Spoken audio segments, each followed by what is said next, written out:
সব কথা বলতে নেই। সহজ সরলভাবে সবাইকে সব কথা বলে ফেললে মানুষ তাকে ব্যক্তিত্বহীন মনে করে। এটা চিন্তা করে না যে সে কতটা আপন ভেবে বিশ্বাস করে কথাগুলো বলল। সরলতাকে দুর্বলতা মনে করে, তুচ্ছ তাচ্ছিল্য করে, কখনো আবার সেই কথায় রং চড়িয়ে তার বিরুদ্ধেই কাজে লাগায়। তখন নিজেকে বড় অসহায় লাগে। তাই সবাইকে সব কথা বলতে নেই। সব কথা বলতে নেই।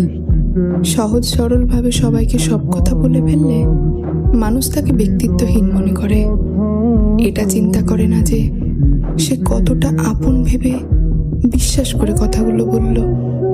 সরলতাকে দুর্বলতা মনে করে, তুচ্ছ তাচ্ছিল্য করে, কখনো আবার সেই কথায় রং চড়িয়ে তার বিরুদ্ধেই কাজে লাগায়। তখন নিজেকে